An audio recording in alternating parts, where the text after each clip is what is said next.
تعالى متعنا الله بعلومه وقيوده وبركاته آمين.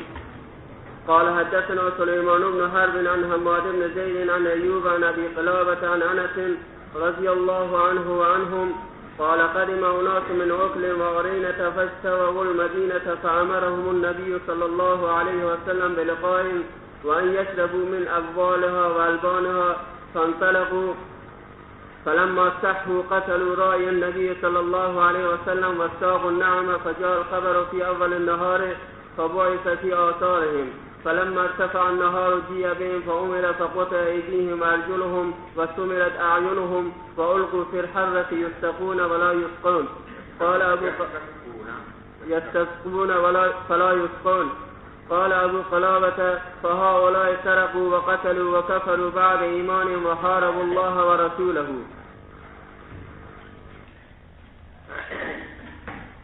بسم الله الرحمن الرحيم. الحمد لله رب العالمين والصلاة والسلام على رسوله الكريم وعلى آله وأصحابه أجمعين. أما بعد، یہ باب ہے ابوال الابل والدواب والغنم کے بارے میں کہ آیا وہ نجس ہوتے ہیں یا نہیں.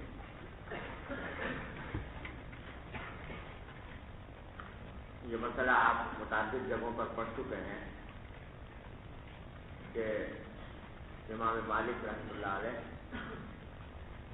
اس بات کے قائل ہیں کہ بول ما یوقد لحمہ صرف پیشاب ہی نہیں بلکہ اس کا بہانہ بھی نجس نہیں ہوتا. اور امام احمد بن حنبل رحمۃ اللہ علیہ سے بھی ایک روایت ملی ہے،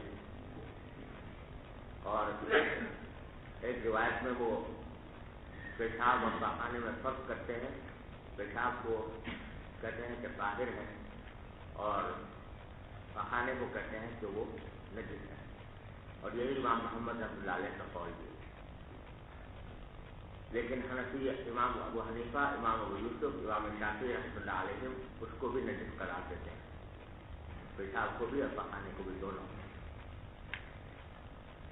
تو امام بخاری رحمۃ اللہ علیہ امام مالک سے بھی آگے چلے گئے. امام مالک تو یہ کہتے تھے کہ جن جانوروں کا گوشت حلال ہے ان کا پیشاب طاہر ہے، لیکن امام بخاری رحمۃ اللہ علیہ کی صنیع سے یہ معلوم ہوتا ہے کہ وہ ما یوقد لحمہ کے قید بھی نہیں لگاتے، بلکہ یہ کہتے ہیں کہ تمام چوپائے چاہے وہ حلال ہو یا حرام ان کا پیشاب جو ہے وہ پاک ہے. اسی لیے ترجمۃ الباب میں انہوں نے پہلے ابل کو ذکر کیا، اس کے بعد وہ دواب تمام چوپائے. تو اس میں ما یوقد لحمہ، ما لا یوقد لحمہ سب شامل ہو. ان سب کے بارے میں ان کا مسلک یہ ہے کہ وہ پاک ہے.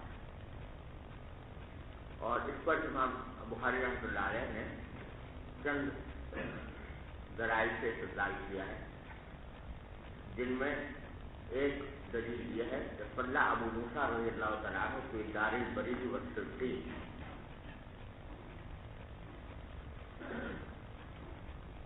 کہ حضرت ابو موسیٰ اشعری رضی اللہ تعالیٰ عنہ نے نماز پڑھی دار البرید میں.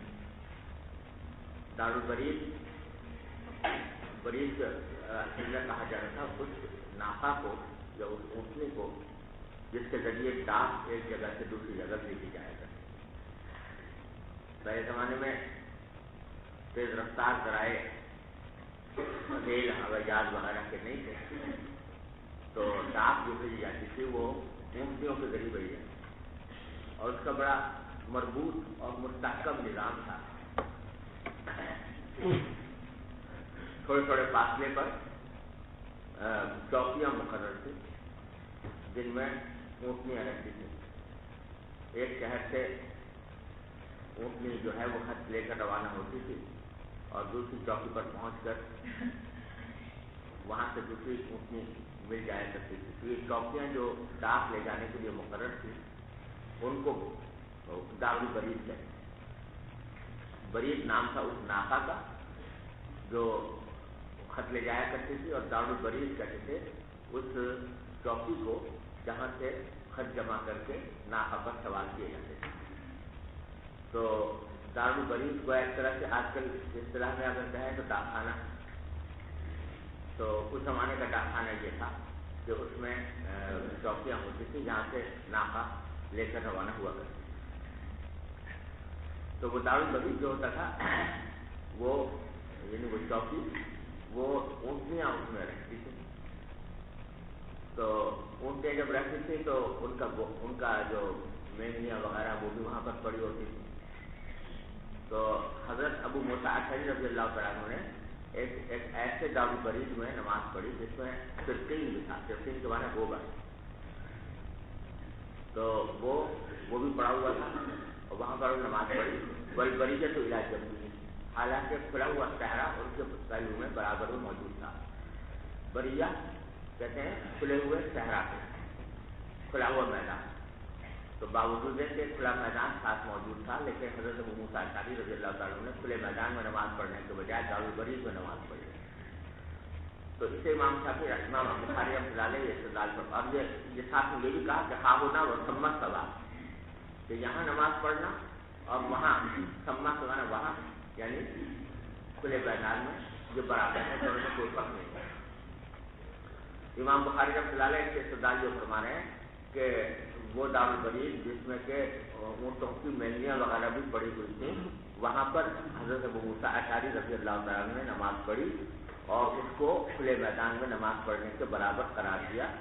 یہ اسی وجہ سے کہ بول دروس جو ہے مایوق الرحمہ کا وہ طاہر تھا، اگر طاہر نہ ہوتا تو وہاں پر نماز نہ پڑھتے. جمہور جو نجاست کے قائل ہیں وہ اس کے جواب میں یہ کہتے ہیں کہ اس روایت میں کہیں یہ صراحت نہیں ہے کہ حضرت ابو موسیٰ اشعری رضی اللہ عنہ نے خود گوبر کے اوپر نماز پڑھی. دارالبریز تو ایک بڑی چوکی ہے، اس میں ضروری نہیں کہ ہر جگہ گوبر موجود ہو.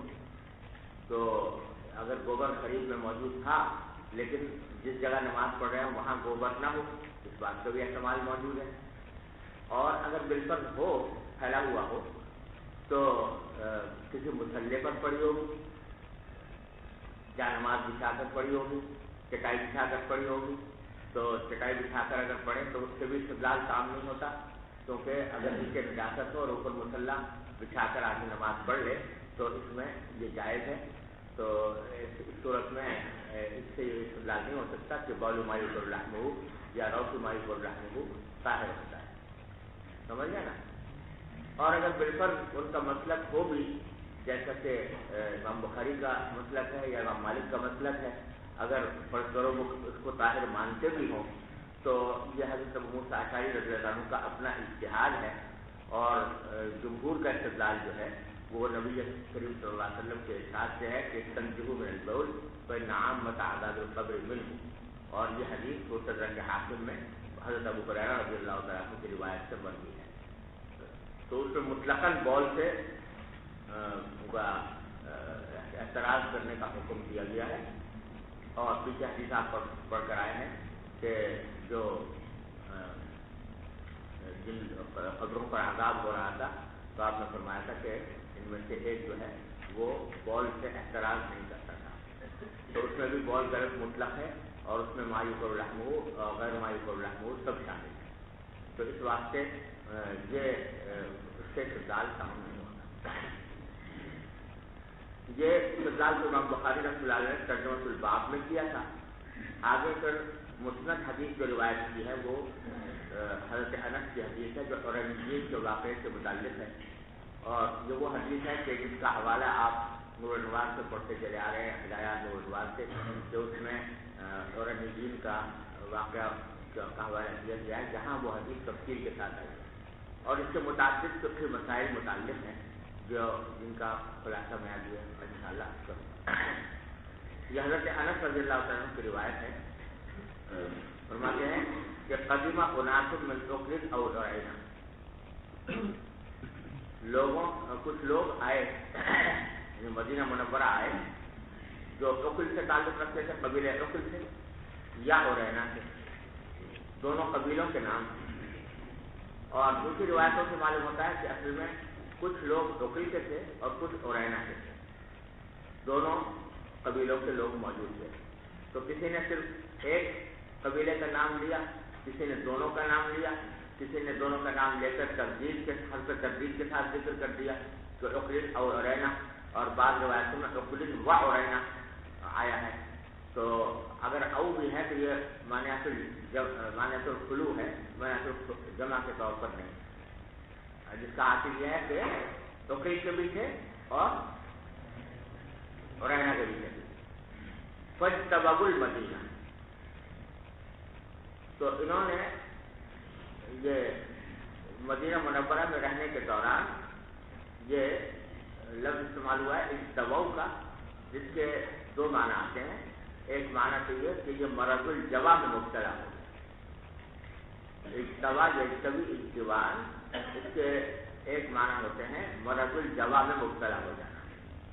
جوا یہ لغت میں آتا ہے سوزش کے معنی، جلن، اور مرض الجوا اس بیماری کو کہتے ہیں جس کے نتیجے میں انسان کے پیٹ میں سوزش ہو جاتی ہے، جلن ہو جاتی ہے، جس کی وجہ سے ہر وقت اس کو پیاس لگتی رہتی ہے. جس کو عام طور سے استسقاء کی بیماری کہا جاتا ہے کہ جتنا بھی پانی پی لے انسان کی پیاس بجھتی نہیں، الحمد للہ. تو مرض الجوا میں مبتلا ہو گیا. اور بعض حضرات نے اجتوا کی تفسیر یہ کی ہے کہ اجتوا کا معنی ہے کہ کسی جگہ کی آب و ہوا کو ناموافق پانا، کسی جگہ کے موسم کو، کی آب و ہوا کو ناموافق پانا، یعنی اپنی طبیعت کے خلاف پانا. چنانچہ دوسری روایت میں یہاں جو بخاری میں آئے گی آگے، استوخموا المدینہ کا لفظ، استوخموا کے معنی کسی دوسرے معنی میں متعین ہے. استوخموا یعنی ان کو آب و ہوا مدینہ منورہ کی رات نہیں آئی اور وہ اس کو انہوں نے ناموافق پایا. تو خلاصہ یہ کہ وہ مدینہ منورہ کی آب و ہوا ان کو موافق نہ آئی اور اس کے نتیجے میں وہ مرض الجوا میں مبتلا ہو گئے، یعنی استسقاء کی بیماری. فأمرهم النبی صلی اللہ علیہ وسلم بلقاحهم، تو نبی کریم صلی اللہ علیہ وسلم نے ان کو حکم دیا کہ یہ اونٹنیوں کے پاس جا کر رہیں. لقاح جمع لقحہ کی ہے، لقحہ دودھ دینے والی اونٹنی کو کہتے ہیں. اور مراد یہ ہے کہ نبی کریم صلی اللہ علیہ وسلم نے ان کو حکم دیا کہ یہاں مدینہ منورہ کے شہر میں تو تمہیں بیماری لاحق ہو گئی ہے اور یہاں کی آب و ہوا تم کو راس نہیں آ رہی، لہذا اس جگہ چلے جاؤ جہاں پر سے اونٹنیاں بندھی ہوئی ہیں. اور مراد ہے کہ جہاں صدقے کی اونٹنیاں رہا کرتی تھی. اور یہ دوسری روایات سے معلوم ہوتا ہے کہ یہ ایک مقام تھا مدینہ منورہ سے 6 میل کے فاصلے پر، جس کا نام ذوالجدر تھا. تو اس ذوالجدر کے مقام پر نبی کریم صلی اللہ علیہ وسلم نے اپنے صدقے کی اونٹنیاں بھی وہاں پر رکھی ہوئی تھیں، اور خود نبی کریم صلی اللہ علیہ وسلم کی اپنی اونٹنیاں بھی تھیں، وہ وہاں پر رہتی تھیں.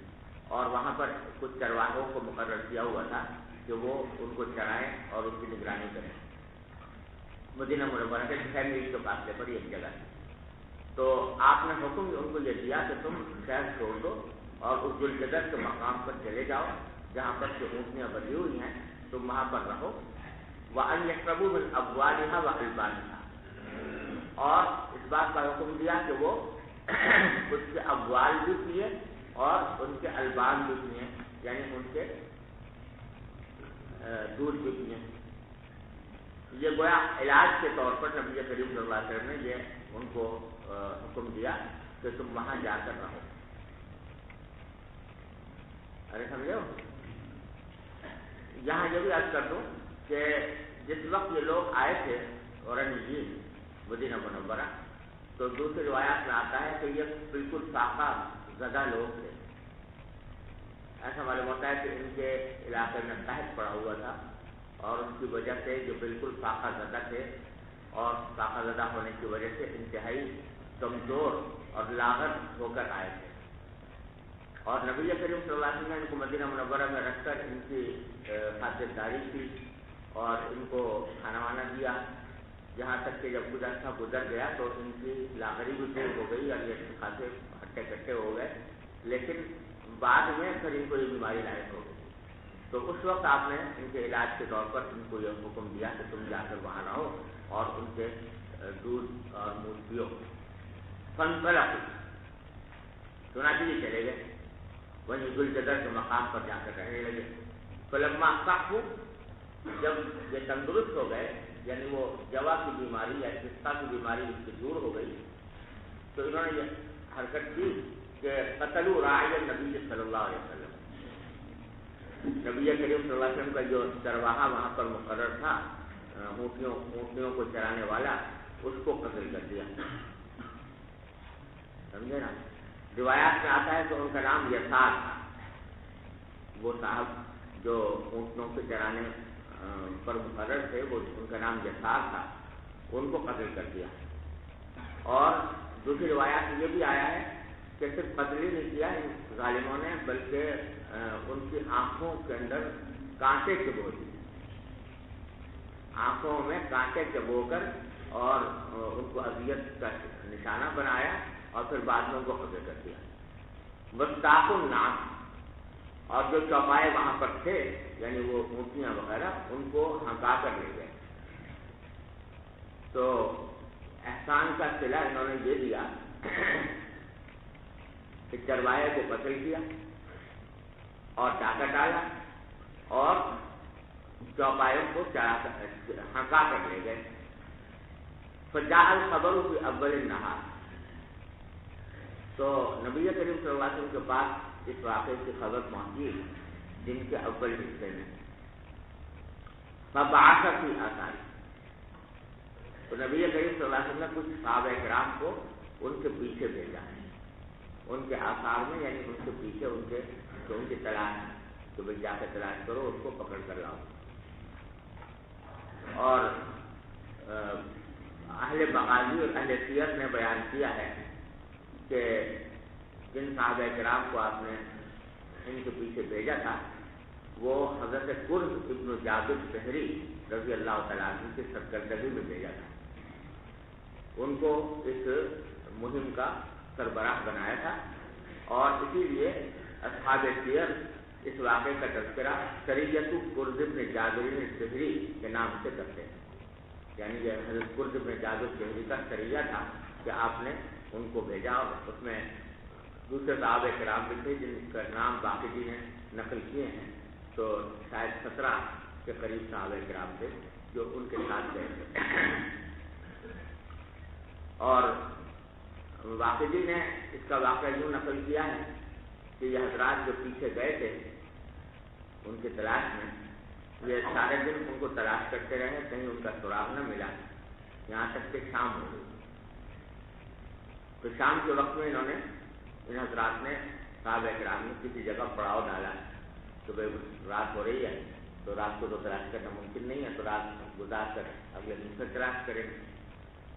پڑاؤ ڈالا، تو جہاں پڑاؤ ڈالا تو اس کے تھوڑی دیر کے بعد دیکھا کہ ایک عورت جو ہے وہ اپنے کندھے پر ایک گوشت کا بڑا سا ٹکڑا رکھے ہوئے لے جا رہی ہے، اونٹ کے گوشت کا. تو انہوں نے اس عورت سے پوچھا کہ بھائی یہ گوشت کہاں سے لائی ہو تم؟ تو اس نے کہا کہ جی سامنے آپ کو پہاڑ نظر آ رہا ہے، اس پہاڑ کے پیچھے کچھ لوگ ہیں جنہوں نے وہاں پر اونٹ ذبح کیے ہیں، اور وہ جو ہے وہاں پر انہوں نے دیگے ویگے چڑھا رکھے ہیں، اور انہوں نے تھوڑا سا گوشت مجھے بھی دے دیا. تو انہوں نے پوچھا بھی کہاں ہے وہ؟ تو انہوں نے کہا کہ وہ پہاڑ کے پیچھے جاؤ. تو حضرات صحابہ کرام جو ہیں وہ پہاڑ کے پیچھے گئے، تو دیکھا تو وہ حضرات جو ہیں وہ عیش فرما رہے تھے. وہاں اونٹ ذبح کیے ہوئے تھے، دیگیں چڑھی ہوئی تھیں اور عیش میں مبتلا تھے. تو انہوں نے ان سب کو پکڑ لیا حضرات صحابہ کرام. اور اگلے دن فلما ارتفع النہار، یہ فلما ارتفع النہار اس روایت سے معلوم ہوتا ہے، سیر والی روایت سے، کہ اس سے اگلے دن کا بلند ہونا مراد ہے، کہ جب دن بلند ہوا تو جی ان کو پکڑ کر لے آیا گیا. تو امرا، تو نبی کریم صلی اللہ علیہ وسلم نے حکم دیا فقطع ایدیہم وارجلہم، ان کے ہاتھ پاؤں کاٹے گئے. اسی موقع پر وہ آیت کریمہ نازل ہوئی تھی کہ انما جزاء الذین یحاربون اللہ ورسولہ یسعون فی الارض فسادا ان یقتلوا او یقلبوا او تقطع ایدیہم وارجلہم من خلاف او یلقوا من الارض. تو اس کی آیت کی تعمیل میں نبی کریم صلی اللہ علیہ وسلم نے ان کے ہاتھ پاؤں کاٹے. وسمرت اعینہم، اور ان کے آنکھوں میں بھی کانٹے ڈالے گئے.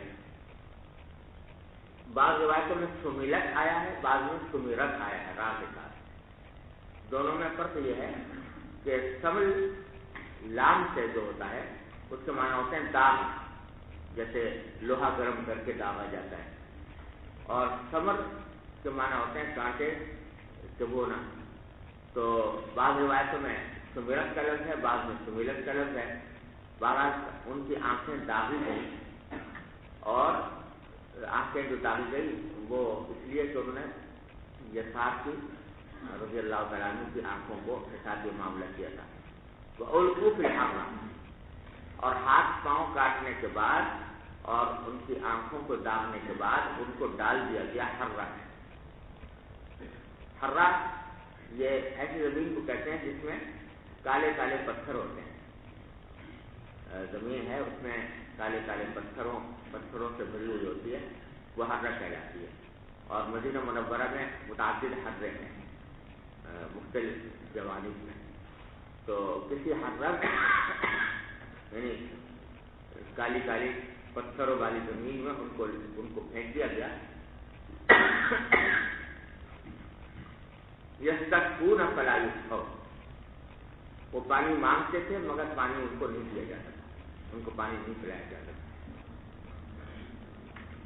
ابو قلابہ جو اس حدیث کو حضرت انس سے روایت کر رہے ہیں وہ فرماتے ہیں کہ فَهَؤُلَاءِ سَرَقُوا وَقَتَلُوا وَكَفَرُوا بَعْدَ الْإِيمَانِ، ان لوگوں نے چوری کی اور قتل کیا، ایمان کے بعد کافر ہوئے، مرتد بھی ہوئے. وَحَارَبُوا اللَّهَ وَرَسُولَهُ، اللہ اور اس کے رسول سے جنگ بھی کی. اس کے صلے میں ان کے ساتھ یہ معاملہ کیا گیا. یہ ہے واقعہ اورنیین کا جو حضرت انس رضی اللہ تعالیٰ عنہ نے روایت فرمایا ہے. جیسے میں نے عرض کیا اس میں کئی مسائل ہیں فقہی نوعیت کے جو اس حدیث سے متعلق ہیں. پہلا مسئلہ جس کی وجہ سے امام بخاری یہاں پر اس حدیث کو لائے ہیں وہ بول ما یؤکل لحمہ یا بول الدواب کی طہارت اور نجاست کا ہے. جو حضرات کے جانوروں کے پیشاب کو پاک کہتے ہیں جیسے امام مالک یا امام احمد یا خود امام بخاری جو ہر قسم کے جانور کے پیشاب کو پاک کہتے ہیں، وہ استدلال کرتے ہیں اس بات سے کہ نبی کریم صلی اللہ علیہ وسلم نے اورنیین کو جو حکم دیا تھا اس میں الفاظ میں ہے کہ یشربوا من اموالها والبانها، کہ اس کے پیشاب بھی پیے اور دودھ بھی پیے. تو اگر پیشاب نجس ہوتا تو نبی کریم صلی اللہ علیہ وسلم ان کو پینے کا حکم نہ دیتے. یہ ہے استدلال ان حضرات کا، اور اسی وجہ سے امام بخاری یہاں پر اس حدیث کو لائے ہیں. جمہور جو بول کی نجاست کے قائل ہیں وہ اس استدلال کے متعدد طریقوں سے جواب دیتے ہیں. بعض حضرات نے تو یہ فرمایا کہ در حقیقت یہاں پیشاب کو پینے کا حکم نہیں ہے بلکہ یہاں تضمین ہے. جیسے آپ نے پڑھا ہوگا مختصر المعانی وغیرہ میں کہ الستو جبرن و ماء باردن کہتے ہیں نا، تو میں نے اس کو چارہ الستو کے معنی کھلانے کے ہوتے ہیں. تو پہلے بھوسے کا ذکر کیا، بھوسے کے اندر تو کھلانا سمجھ میں آتا ہے، لیکن ساتھ میں ماء باردن بھی لگا دیا تو پانی تو کھلایا نہیں جاتا، پلایا جاتا ہے. تو وہاں اصل میں ایک لفظ محذوف ہوتا ہے الستو جبرن وسقیتہ ماء باردن. تو بعض حضرات نے توجیہ کی ہے کہ یہاں پر اصل میں یشربوا من البانها و ابوالها میں اصل میں یوں تھا کہ یشربوا من البانها و یستنشقوا من ابوالها، کہ وہ دودھ پئیں اور ابوال کو سونگھیں، استنشاق، سمجھے. تو وہ لفظ بھی یہاں سے محذوف ہے تضمین کے طور پر.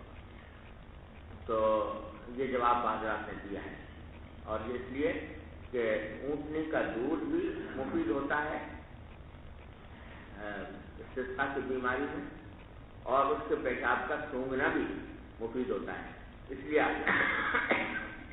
یہ حکم دیا ہے۔ اور دوسری توجہ بعض حضرات نے یہ کی ہے کہ نہیں چلو مان لیتے ہیں کہ پیشاب کو بھی پینے کا حکم دیا گیا تھا، لیکن یہ پینے کا حکم جو ہے یہ تداوی کے طور پر، علاج کے طور پر، اور نبی کریم صلی اللہ علیہ وسلم کو بذریعہ وحی یہ معلوم ہو گیا ہوگا کہ ان کی شفا جو ہے وہ اس کے بغیر ممکن نہیں ہے کہ یہ اونٹنیوں کا دودھ بھی پئیں اور پیشاب بھی پئیں، تو تداوی کے طور پر کیا گیا، لہذا عام حالات میں عام حالات کو اس پر قیاس نہیں کیا جا سکتا، یہ ایک ضرورت کی کم ہوگا۔ ارے سمجھ رہے ہو؟ اور بعض حضرات نے یہ جواب دیا ہے کہ یہ حدیث جو ہے منسوخ ہے، یعنی اس میں اگرچہ پیشاب کے پینے کا جواز اس سے معلوم ہوتا ہے، لیکن وہ حدیث جو حضرت ابو ہریرہ سے مروی ہے، استنزہ من البول فإن عامة آداب القبر منه، وہ حضرت ابو ہریرہ سے مروی ہے۔ حضرت ابو ہریرہ 7 ہجری میں اسلام لائے ہیں، تو اس لیے غالب گمان یہ ہوتا ہے کہ حضرت ابو ہریرہ کی وہ حدیث متأخر ہے اور یہ حدیث مقدم ہے، تو یہ منسوخ ہے۔ میرے نزدیک ان میں بہتر جواب جو ہے وہ توجیہ جو ہے وہ یہی ہے کہ یہ تداوی کے لیے تھا، علاج کے لیے تھا، اور عام حالات میں یہ حکم نہیں ہے، لیکن علاج کے لیے یہ حکم دیا گیا ہے۔ ارے سمجھ رہے ہو؟ یہیں سے دوسرا مسئلہ فقہی پیدا ہوتا ہے، اور وہ یہ کہ کسی حرام چیز سے علاج کرنا جائز ہے یا نہیں۔ تو فقہاء کرام کی ایک جماعت یہ کہتی ہے کہ حرام چیز سے علاج کرنا کسی بھی حالت میں جائز نہیں۔ امام ابو حنیفہ کا بھی اصل مذہب یہی ہے کہ تداوی بالمحرم، کسی حرام چیز سے علاج کرنا جائز ہے، اور وہ استدلال کرتے ہیں ایک حدیث سے جو ابو داؤد میں آئی ہے کہ نبی کریم صلی اللہ علیہ وسلم نے فرمایا کہ ان اللہ لم یجعل شفاءکم فیما حرم علیکم، اللہ تعالیٰ نے تمہاری شفا کسی ایسی چیز میں نہیں رکھی جو تمہارے لیے حرام کرتی ہو۔ تو اس سے معلوم ہوتا ہے کہ کسی حرام چیز میں شفا ہوتی نہیں، لہٰذا جب شفا نہیں ہے تو پھر اس کا استعمال بھی جائز نہیں۔ لیکن حنفیہ میں سے امام ابو یوسف رحمۃ اللہ علیہ کا مسلک یہ ہے کہ اگر کوئی حاذق طبیب یہ کہے کہ اس شخص کا کی بیماری کا علاج بغیر اس حرام چیز کے استعمال کے کسی اور طرح نہیں ہو سکتا، اس صورت میں علاج کی طرف سے اس کا استعمال جائز ہے۔ یہ امام یوسف رحمۃ اللہ علیہ کا مسلک ہے، اور فقہاء حنفیہ نے امام یوسف ہی کے قول کو ترجیح دے کر اسی پر فتویٰ بھی دیا ہے کہ حالت اختیار میں تو جائز نہیں، حالت اختیار کے معنی ہے جبکہ دوسرا علاج بھی موجود ہے، اور حالت ضرورت میں جبکہ دوسرا کوئی علاج موجود نہ ہو تو پھر حرام چیز سے بھی تداوی کی جا سکتی ہے، اور ان کا استدلال کسی حدیث سے ہے کہ دیکھو یہاں پر ابوال کو پینے کا حکم دیا، ویسے تو عام حالات میں جائز نہیں ہے، لیکن علاج کے طور پر آپ نے اس کی استعمال کی اجازت دی۔ جہاں تک اس حدیث کا تعلق ہے کہ ان اللہ لم یجعل شفاءکم فیما حرم علیکم، اس کا جواب امام ابو یوسف رحمۃ اللہ علیہ کو دیتے ہیں کہ جب تک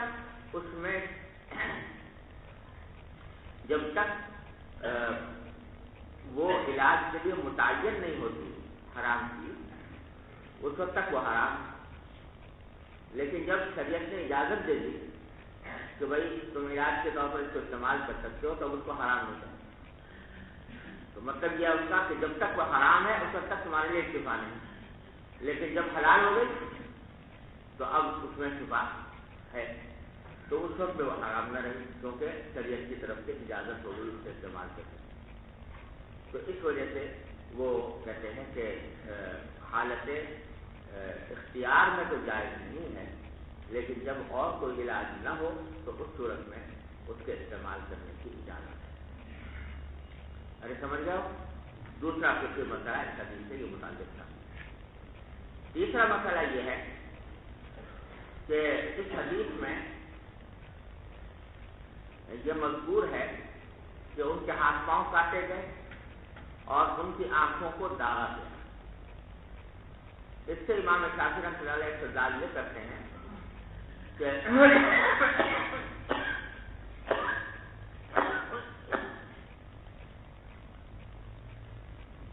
کہ قصاص بالمثل پر استدلال کرتے ہیں، یعنی وہ یہ کہتے ہیں کہ جب کوئی شخص دوسرے کو قتل کرے تو مقتول کے اولیاء کو حق حاصل ہے اس سے قصاص لینے کا، اور قصاص لینے کا مطلب یہ ہے کہ جس طرح اس نے قتل کیا تھا اسی طرح اس کو بھی قتل کیا، سمجھے نا؟ امام ابو حنیفہ رحمۃ اللہ کا مسئلہ یہ ہے کہ لا قبض الا بالسیف، قصاص لینا سوائے تلوار سے کسی اور طرح ہے، تلوار کے ذریعے بس اس کو قتل کر دیا جائے گا، باقی اور کوئی طریقہ اس کو قتل کرنے کا اختیار نہیں کیا جائے گا۔ فرض کرو کہ ایک شخص نے دوسرے کو پتھر مار مار کر ہلاک کیا مثال کے طور پر، تو قاتل کو اب پتھر مار کر ہلاک نہیں کیا جائے گا بلکہ اس کو تلوار سے ہلاک کیا جائے گا۔ امام صاحب یہ کہتے ہیں پتھر مار کر ہلاک کریں گے، جس طرح اس نے ہلاک کیا ہے اسی طرح اس کو بھی ہلاک کیا جائے گا۔ تو وہ یہاں استدلال کرتے ہیں کہ دیکھو یہاں انہوں نے ہلاک کیا تھا نبی کریم صلی اللہ علیہ وسلم کے راعی کو، یعنی حضرت یسار کو ہلاک کیا تھا آنکھوں کو داغ کر، تو نبی کریم صلی اللہ علیہ وسلم نے بھی ان کے ساتھ وہی معاملہ فرمایا اور آنکھیں ان کی داغ، سمجھے نا؟ امام ابو حنیفہ رحمۃ اللہ کا استدلال اس حدیث سے ہے جس میں رسول کریم صلی اللہ علیہ وسلم کا یہ ارشاد منقول ہے کہ لا قبض الا بالسیف، یہ رسول کریم صلی اللہ علیہ وسلم کا ارشاد ہے جو متعدد حدیث کی کتابوں میں آیا ہے، اور تفصیل اس کی انشاءاللہ آپ کو کتاب الدیات میں بھی آئے گی، لیکن اصل استدلال اور عقلی وجہ یہ ہے کہ فرض کرو ایک شخص نے پتھر مار کر ہلاک کیا دوسرے کو، اور اب اگر اس کو پتھر مار کر ہلاک نہیں کیا جائے، پتھر مار کر ہی ہلاک کیا جائے تو مساوات نہیں ہوتا، کیونکہ ہو سکتا ہے کہ پہلا جو آدمی ہے اس کو وہ 5 پتھروں میں مر گیا، بیچارہ کمزور لاغلا سا آدمی تھا، سمجھے، وہ 5 پتھر کھا کے مر گیا، اور دوسرے اگر قاتل نے اس قاتل کو مارا جائے تو وہ ہٹا کٹا آدمی وہ 5 پتھروں میں ہلاک نہیں ہوتا، اس کو 100 پتھروں سے بھی وہ نہیں مرتا، تو 5 پتھروں کے بدلے میں کتنے مارنے پڑیں گے؟ 100 مارنے پڑیں گے، اور اس طرح مساوات نہیں رہ سکتی، اس واسطے قصاص جو ہے وہ ہمیشہ ایک ہی طرح لیا جائے گا، وہ کیسے یہاں جو آیا ہے کہ ان کی آنکھیں داغی گئیں، تو اس کو امام ابو حنیفہ رحمۃ اللہ علیہ یہ فرماتے ہیں کہ قصاص کے تقاضا تو یہ نہیں تھا کہ ان کی آنکھیں داغی گئیں، قصاص کا تقاضا تو یہ تھا کہ جس طرح تلوار سے کو قتل کر دیا جائے، لیکن امام کو یہ اختیار ہے کہ اگر کسی وقت وہ یہ دیکھے کہ جرم اتنا سنگین ہے اور اتنا سنگدلی کا مظاہرہ کیا ہے قاتل نے، تو اس وقت امام کو اختیار ہے کہ وہ تعزیراً و سیاستاً یہ کہہ دے کہ وہ اس کو بھی اسی طرح مارو۔ قصاص کا تقاضا یہ تھا کہ لا قبض الا بالسیف، لیکن لوگوں کی عبرت کی خاطر اگر امام چاہے تو وہ تعزیراً و سیاستاً یہ حکم دے سکتا ہے کہ اس کو بھی اسی طرح مارا جائے جیسے کہ اس نے دوسرے کو مارا۔ تو یہاں پر جو حکم دیا گیا سمال آجنہم، یہ کس طرح دیا گیا؟ تعزیراً و سیاستاً۔ ارے سمجھو بھائیو، ہیں؟ چوتھا مسئلہ اس میں یہ ہے کہ آخری جملہ میں فرمایا گیا کہ یستسقون فلا یسقون، ان کو حرام میں ڈال دیا گیا تھا وہ پانی مانگتے تھے مگر ان کو پانی نہیں دیا جاتا تھا. تو اس پر اشکال یہ ہوتا ہے کہ شرعی مسئلہ یہ ہے کہ کوئی شخص کتنے بھی بڑے جرم کا مرتکب ہو اور کتنی بھی بڑی سزا اس کو دی جا رہی ہو، اگر وہ کسی مرحلے پر پانی مانگے تو پانی دیا جائے، پانی سے محروم نہیں کیا جائے، کتنا بھی بڑا مجرم کیوں نہ ہو.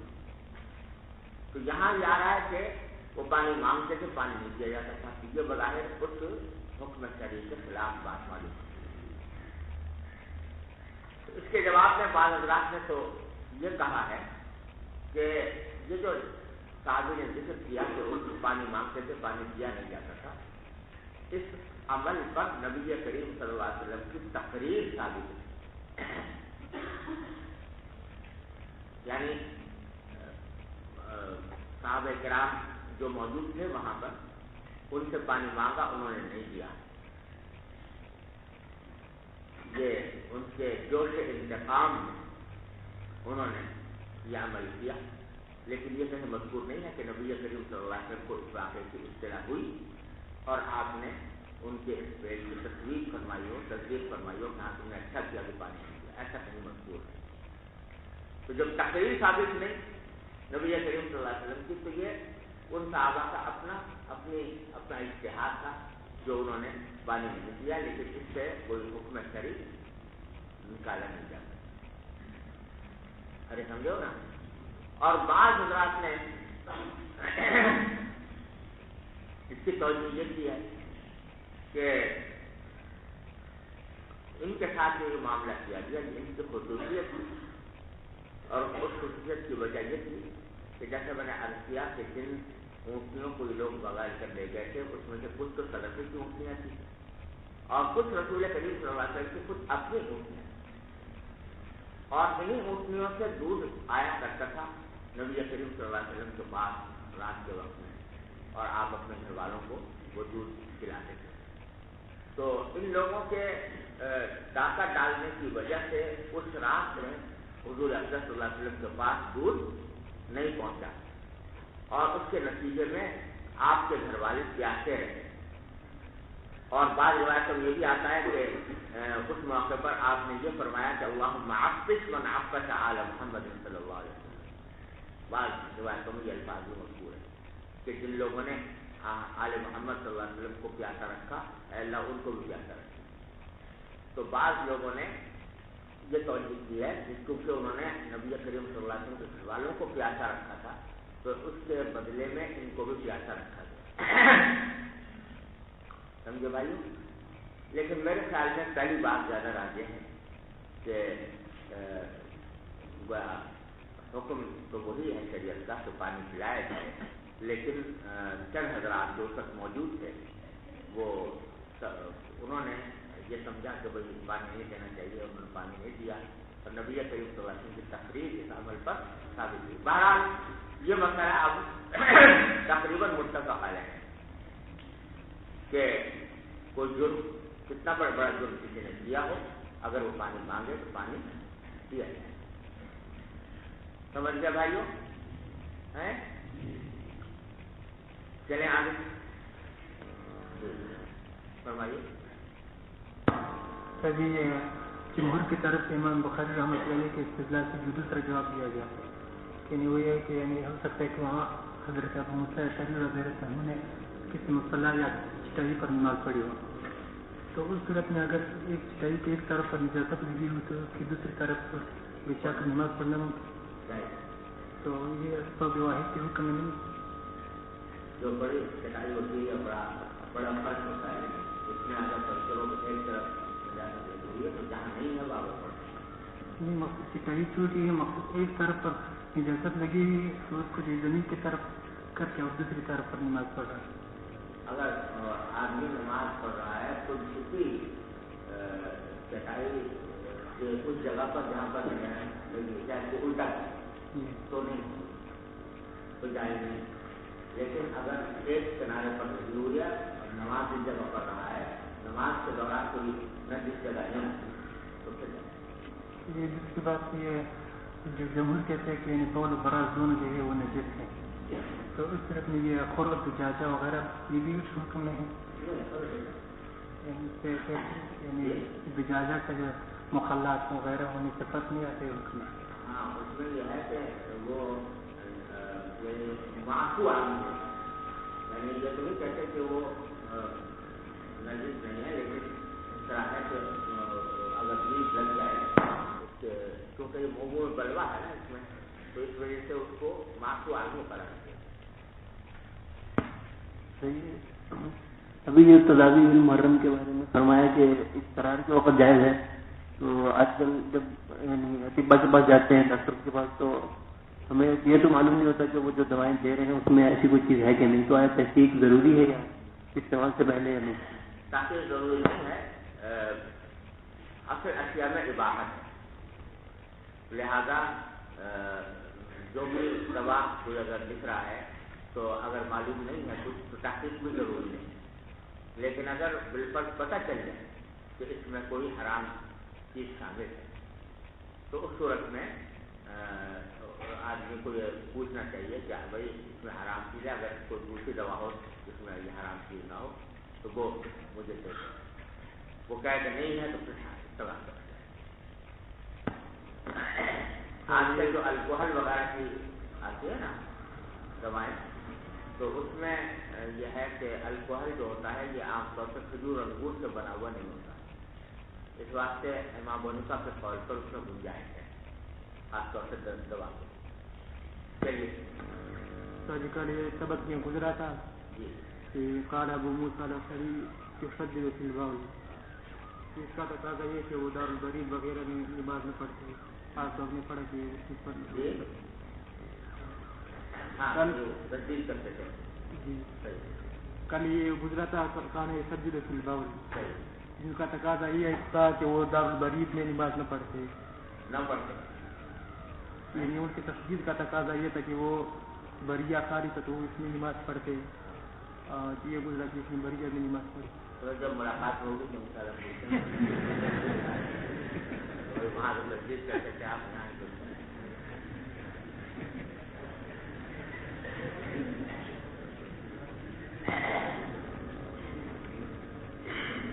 اس میں ان کو ارتجاجن اور قصاصن دونوں طرح قتل کیا گیا، اور ان کو جو قتل کیا گیا یہ ارتجاجن بھی تھا اور قصاصن بھی تھا، تو ان کو عرض علیہ السلام کیا گیا تھا، یعنی اسلام ان پر پیش کیا گیا تھا، یا جیسے کہ حناف کا مسئلہ ہے کہ مذکور نہیں ہے، مذکور اصل مسئلہ یہ ہے کہ فرض کرو کہ اگر یہ اسلام لے بھی آتے تو بھی مستوجب کو قتل تو سے حال، کیونکہ انہوں نے ڈاکہ ڈالا تھا، انہوں نے سب کچھ کیا۔ جی تو یہ تداوت حرام کے مسئلے میں جو بتایا گیا ہے کہ یوسف رحمۃ اللہ فرماتے ہیں کہ جب حاضر حکیم اس کی اجازت دے تو اس کے مسئلے کی بنا تو معلوم ہوتی ہے کہ اضطرار پر ہے، لیکن اضطرار تو ہوتا ہے کہ جس کے بارے میں یہ کہا جائے کہ اگر یہ بات نہیں ہوگی تو مر جائے گا، وہ اضطرار ہے، بلکہ حاجت تو پھر اس کی مختلف ہوتی ہے، مختلف اعتبار سے۔ گاؤں میں مثلا یہ دستیاب میں غریب آدمی ہے وہ کس حاضر حکیم کے پاس جائے تو کیا اس کے لیے وہاں کے جو موجود حکیم اس سے کے مطابق جی وبه قال حدثنا اس میں جیسے کہ حدیث سے یہ پتہ چلا کہ ان کو جو ہے مسئلہ کیا گیا ہے، ہاتھ پاؤں کاٹے گئے اور ان کی آنکھیں ڈالی گئی، جبکہ دوسری حدیث سے یہ پتہ چلتا ہے کہ آپ نے مسئلہ کرنے سے جو ہے منع فرمایا، تو ان دونوں کے درمیان تفصیل جہاں تک ہاتھ پاؤں کاٹنے کا تعلق ہے وہ مسئلہ اس لیے نہیں ہے کہ حد خود قرآن کریم میں نقصاً اس کو حد کا حصہ کرائیں، تو وہ تو مسئلہ ہے نہیں۔ آنکھوں پر داغنا بے شک کہہ سکتے ہیں کہ یہ مسئلہ ہے، لیکن اس کے جواب میں دوسرا ذات نے کہا ہے کہ یہ اس وقت کی بات ہے جب تو مسئلہ بنا نہیں، بعد میں مسئلہ ہونا۔ جی وبه قال حدثنا آدم قال حدثنا شعبة قال أخبرنا أبو التياه عن أنس رضي الله عنه وعنهم قال كان النبي صلى الله عليه وسلم يصلي قبل أن يبنى المسجد في مرابض الغنم. یہ تیسرا استدلال ہے امام بخاری کا بول ما یوکر اللحم اور روث ما یوکر اللحم کے طہارت پر. کہ حضرات فرماتے ہیں کہ نبی کریم صلی اللہ علیہ وسلم مسجد نبوی کی تعمیر سے پہلے بکریوں کے باڑوں میں نماز پڑھا. تو یہ بات متعدد روایات سے ثابت ہے کہ جب تک مسجد نبوی کی تعمیر نہیں ہوئی تھی تو بکریوں کے باڑوں میں آپ نماز پڑھتے ہیں. تو استدلال یہ ہے کہ وہاں پر ان کی مہنگیاں بھی بکری ہوئی ہوتی ہوں گی تو اس کے باوجود آپ نماز پڑھتے تھے. لیکن یہاں پر بھی وہی جواب ہے کہ بکریوں کے باڑے میں نماز پڑھنے سے یہ لازم نہیں آتا کہ وہاں پر مہنگیاں ضرور ہوں, یا اگر ہوں تو ان کے اوپر کوئی مسلح وغیرہ نہ بچھایا گیا ہو. تو یہ بات کہیں ثابت نہیں ہے کہ آپ نے براہ راست مہنگیوں کے اوپر نماز پڑھی. اس واسطے یہ استدلال تام نہیں. سمجھے بھائیو؟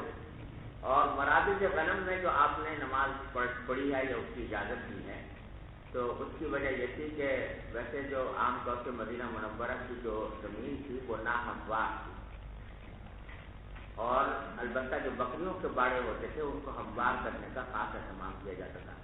اس واسطے اس میں آپ نے اس جگہ پر نماز پڑھی. جی جی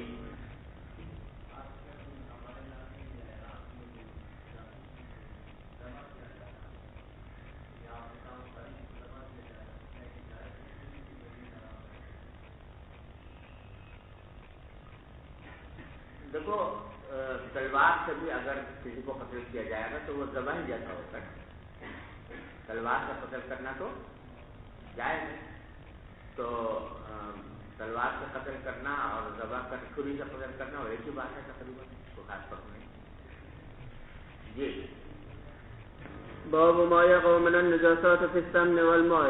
وقال الزهري رحمه الله لا بأس بالماء ما لم يغيره طعم أو ريح أو لون. وقال حماد لا بأس بريش الميتة. وقال الزهري في عظام الموت ونحو الفيل وغيره أدركت ناسا من سلف العلماء يمتشطون بها ويدهنون فيها لا يرون به بأسا. وقال ابن سيرين وإبراهيم لا بأس بتجارة العاجز. وبه قال حدثنا إسماعيل قال حدثني مالك عن ابن شهاب عن عبيد الله بن عبد الله بن عباس عن ميمونة رضي الله عنها وعنهم أن رسول الله صلى الله عليه وسلم سئل عن فارة سقطت في سمن فقال ألقوها وما حولها وكلوا سمنكم.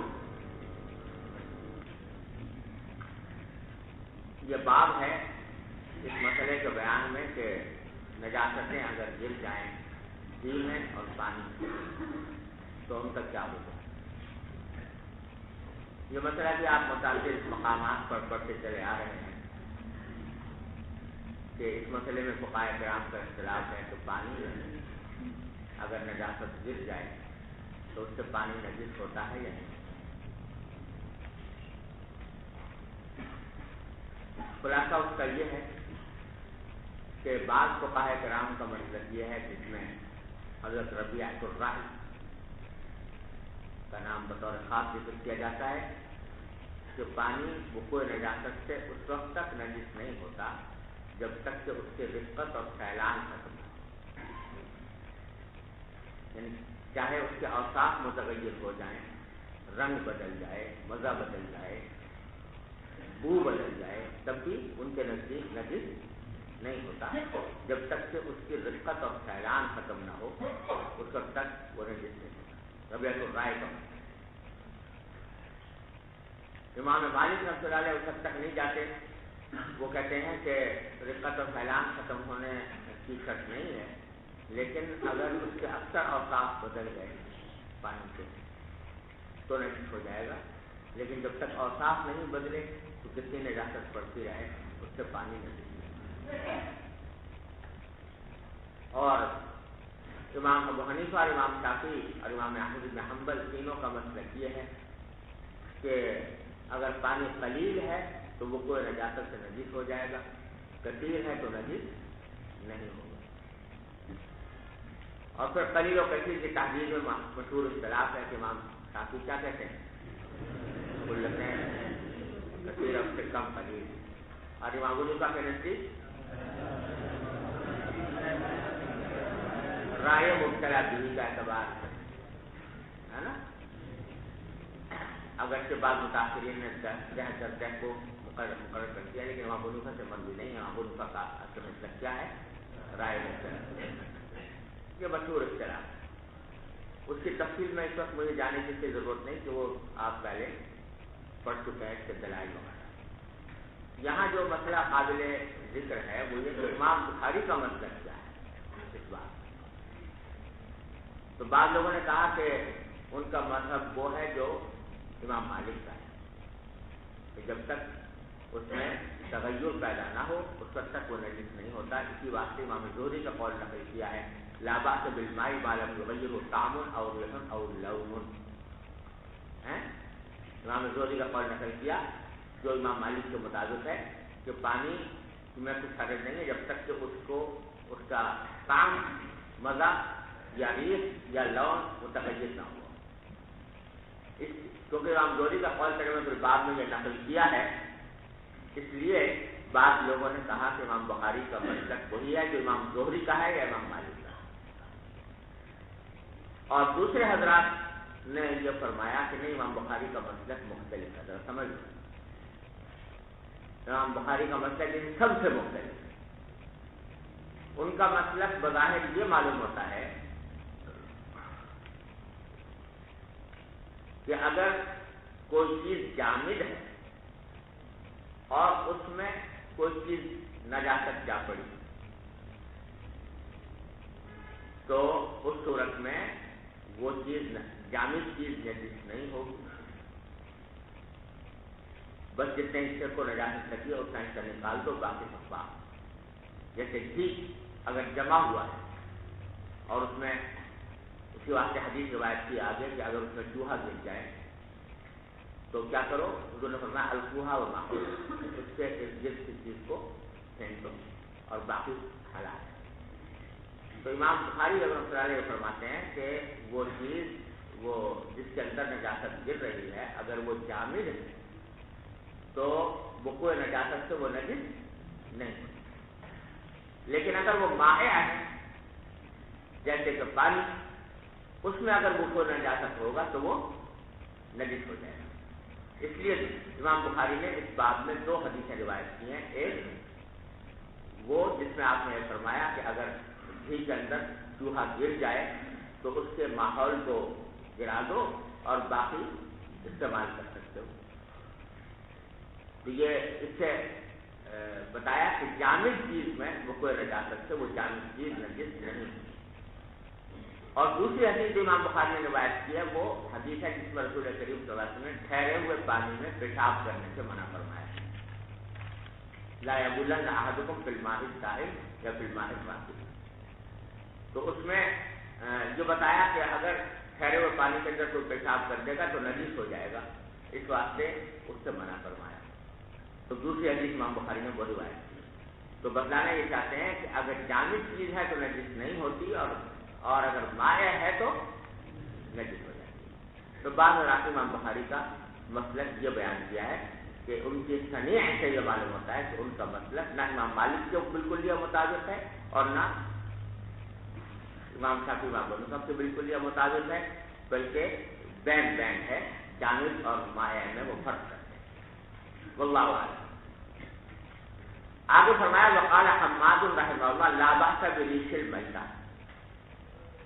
حماد ابن ابی سلیمان جو امام ابو حنیفہ کے استاد ہیں وہ کہتے ہیں کہ لا باس بریش المیتہ، مردار کے پر میں کوئی حرج نہیں. یعنی مردار کا پر، ایک مردار جانور پرندہ ہے جو مر گیا اپنی کبھی موت، اس کا پر اگر پانی میں گر جائے تو اس سے پانی نجس نہیں ہوتا. سمجھے نا؟ تو امام ابو حنیفہ رحمۃ اللہ علیہ کے نزدیک بھی نجس نہیں ہوتا. کیوں نہیں ہوتا؟ اس واسطے کہ ذرا سمجھ لو یہ پر جو ہے مردار کے جسم کا وہ حصہ ہے جس میں حیات حلول نہیں کرتی. جو میں نے مسئلہ پہلے بھی بتایا تھا آپ کو کہ کوئی بھی جانور کے جسم کا وہ حصہ جس میں حیات حلول نہیں کرتی وہ مرنے کے بعد ناپاک نہیں ہوتا. لہذا پر ہے، ہڈی ہے، ناخن ہے، سمجھے نا، یہ سب کیا ہے؟ ان میں حیات حلول نہیں کرتی، لہذا یہ مرنے کے بعد نجس نہیں ہوتے. تو پرندہ جب کہ مر گیا تو اس کا سارا جسم تو نجس ہے لیکن پر نجس نہیں ہے، لہذا اگر وہ پانی میں گر جائے تو اس کے گرنے سے پانی نجس نہیں ہوگا. سمجھ گیا؟ صحیح. اس مسئلے کی وضاحت فرما دیں. صحیح حیات ان میں کیوں نہیں ہے؟ صحیح حیات تو ہر چیز کی طبیعت کے موافق ہوتی ہے. آنکھوں کی حیات دیکھنا ہے مثلا، اور یہ بال وغیرہ یہ پر وغیرہ بڑھتے ہیں، بظاہر سے میں حیات نظر آتی ہے. حیات کا مطلب یہ ہے کہ جس کے اندر جس کے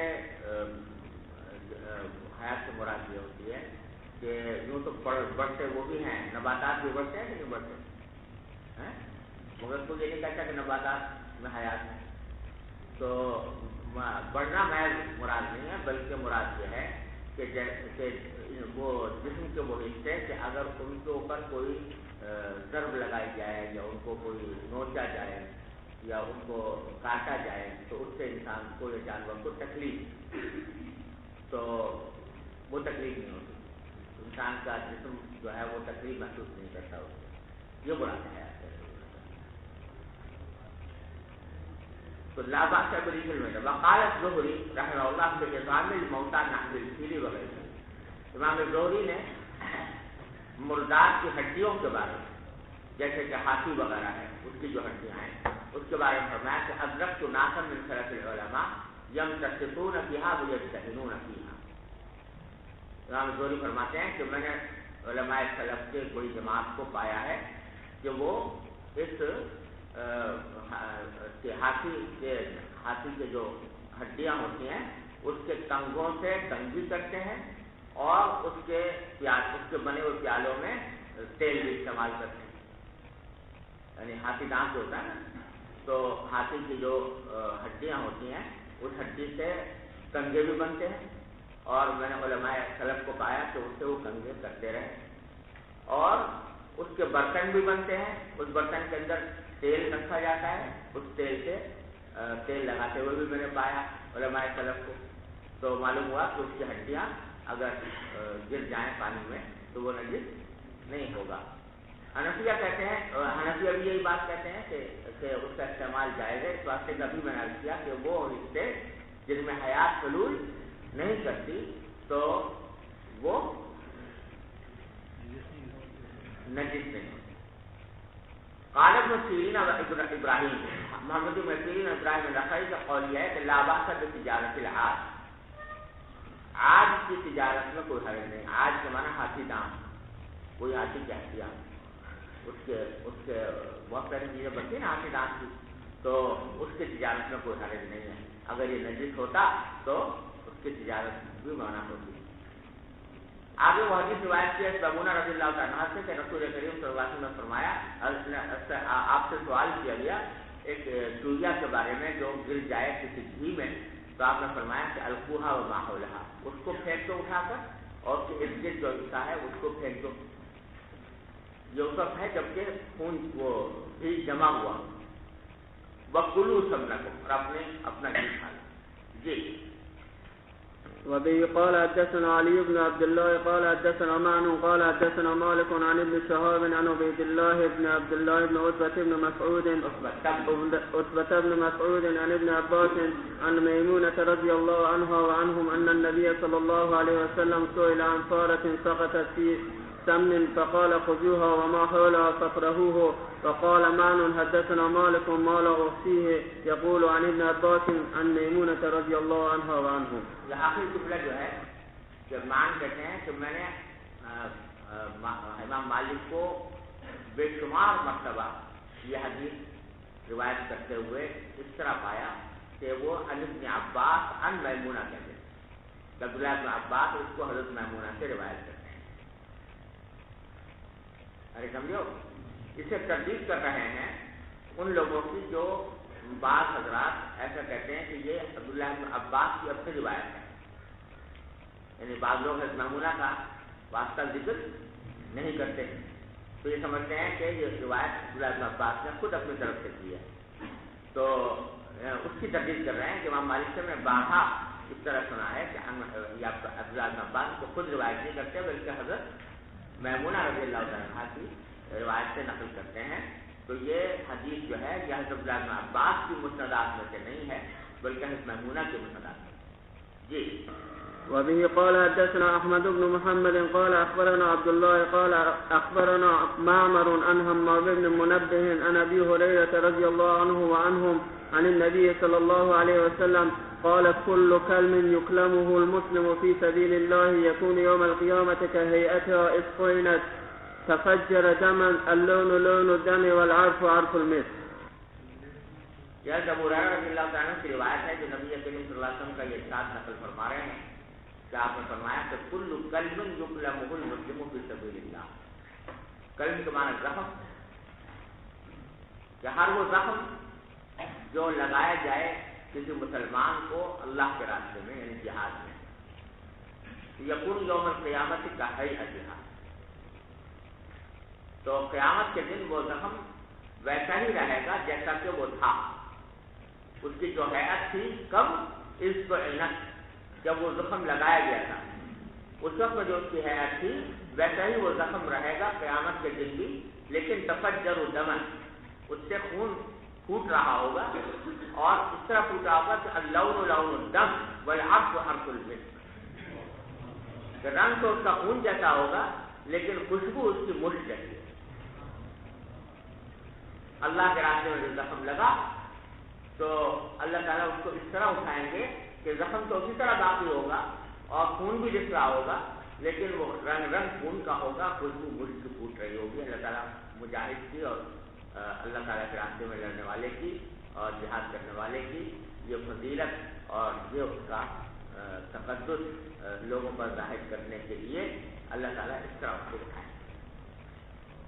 ارے سمجھو حدیث تو یہ ہے، اب اس کا ترجمہ الباب سے کیا تعلق ہے؟ باب تو چل رہا تھا نا کہ پانی میں وقوع نجاست ہو تو نجس ہوتا ہے کہ نہیں ہوتا ہے، یہ مسئلہ چل رہا تھا نا بھائی۔ تو یہاں اس حدیث کا بظاہر کوئی جوڑ ترجمہ الباب سے نظر نہیں آتا کہ کیا تعلق ہے اس کا وقوع نجاست سے پانی کے نجس ہونے نہ ہونے، تو بڑے پریشان ہوئے سن رہا ہے حدیث، سن رہا ہے بخاری، یہ کیا امام بخاری یہاں پر لے آئے یا نہیں، حدیث کہاں سے متعلق ہونی چاہیے تھی بھائی؟ کتاب الجہاد سے، سمجھے نا؟ تو جہاد کی حدیث یہاں پر کیسے لے آئے اور اس کا ترجمہ الباب سے کیا تعلق؟ مختلف لوگوں نے مختلف توجیہات کرنے کی کوشش کی اور مختلف قیاسات کے گھوڑے دوڑائے کہ شاید یہ مقصد ہو، شاید یہ مقصد ہو، شاید یہ مقصد ہو۔ ان میں قریب ترین توجیہ جو معلوم ہوتی ہے اللہ عالم وہ یہ ہے کہ کہنا یہ چاہتے ہیں امام بخاری کہ دیکھو جو مشک جو ہوتا ہے، مشک جس کا ذکر حدیث میں، یہ کیا ہوتا ہے؟ خون ہوتا ہے، خون ہوتا ہے، تو خون اصلاً تو نجس ہوتا ہے، لیکن جب وہ مشک کی شکل اختیار کر لے جم کر تو اس کے اوصاف میں تغیر پیدا ہو گیا، اوصاف میں تغیر پیدا ہونے سے وہ ناپاک چیز کیا ہو گئی؟ پاک ہو گئی، سمجھے نا؟ تو کہنا یہ چاہتے ہیں کہ جس طرح اوصاف کے تغیر سے ایک ناپاک چیز پاک ہو جاتی ہے، اسی طرح اوصاف کے تغیر سے ایک پاک چیز بھی ناپاک ہو جاتی ہے، سمجھے نا؟ یہ وہ چیز ہے جس کو مناظرے کی اصطلاح میں کہا جاتا ہے استدلال بالعقل، استدلال بالعکس کہ ایک جو استدلال کا بالقیاس وہ تو بالکل مقیس اور مقیس علیہ ایک جیسے ہوتے ہیں، سمجھے نا؟ اور استدلال بالعکس ہوتا ہے کہ جہاں مقیس اور مقیس علیہ ایک دوسرے کی ضد ہوتے ہیں، ایک دوسرے کی عکس ہوتے ہیں، اس کو استدلال بالعکس ہے۔ تو یہاں استدلال بالعکس کیا ہے امام بخاری نے، جو مشک اصل میں اپنے اصل کے اعتبار سے ناپاک تھی خون ہونے کی وجہ سے، لیکن تغیر اوصاف کی وجہ سے کیا ہو گئی؟ پاک ہو گئی۔ تو ایک چیز جو اصل میں پاک تھی تغیر اوصاف سے وہ بھی ناپاک ہو گئی، اس وجہ سے واللہ اعلم۔ چلیے بسم الله الرحمن الرحيم. باب البول في الماء الدائم. بالسند المتصل منا إلى الإمام الهمام من حافظ الحجة أمير المؤمنين في الحديث أبي عبد الله محمد بن إسماعيل البخاري رحمه الله تعالى. متعنا الله بعلومه وفيوضه وبركاته آمين. قال حدثنا أبو اليمان قال أخبرنا شعيب قال أخبرنا أبو الزناد أن عبد الرحمن بن هرمز الأعرج حدثه أنه سمع أبا هريرة رضي الله تعالى عنه أنه سمع رسول الله صلى الله عليه وسلم يقول نحن الآخرون السابقون. بإسناده قال لا يبولن أحدكم في الماء الدائم الذي لا يجري ثم يغتسل فيه. یہ حدیث نقل کی ہے عبد الرحمن بن ہرمز اعرج روایت کرتے ہیں حضرت ابو ہریرہ رضی اللہ تعالیٰ عنہ سے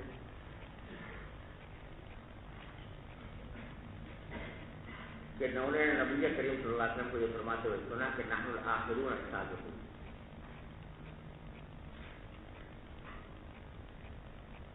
یہ اصل میں اس حدیث کا جو پہلا حصہ ہے نحن الآخرون السابقون، جس میں نبی کریم صلی اللہ علیہ وسلم نے فرمایا کہ اب آخری امت ہے، زمانے کے اعتبار سے آخر ہیں لیکن فضیلت کے اعتبار سے سابق ہیں. تو یہ جملہ جو ہے اس لیے بظاہر اس کا بات سے تعلق نہیں ہے، لیکن ہوا یہ تھا کہ عبد الرحمن بن ہرمز نے بیک وقت حضرت ابو ہریرہ سے بہت سی حدیثیں سنی، سمجھے؟ تو ان میں جو پہلی حدیث سنی تھی وہ نحن الآخرون السابقون تھی.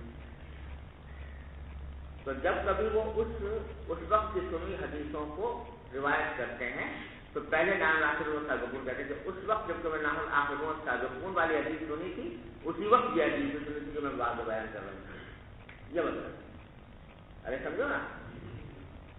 اب کہتے ہیں وہ بِإِسْنَادِ قال، اور اسی اسناد سے حضرت ابو ہریرہ نے فرمایا کہ نبی کریم صلی اللہ علیہ وسلم نے فرمایا کہ لا يبولن احدكم في الماء الدائم الذي لا يجري، ہرگز پیشاب نہ کرے تم میں سے کوئی شخص اس پانی میں جو کہ رکا ہوا ہو، جو جاری نہ ہو، پھر اس میں غسل بھی کرے. یعنی مانا یہ کہ اگر پیشاب کر دے گا رکے ہوئے پانی میں تو جو جاری نہیں ہے تو پھر غسل کرنا جائز نہیں ہوگا. تو یہ حدیث جو ہے جمہور کی دلیل ہے کہ پیشاب اگر پانی میں گر جائے تو وہ اس کو نجس کر دیتا ہے.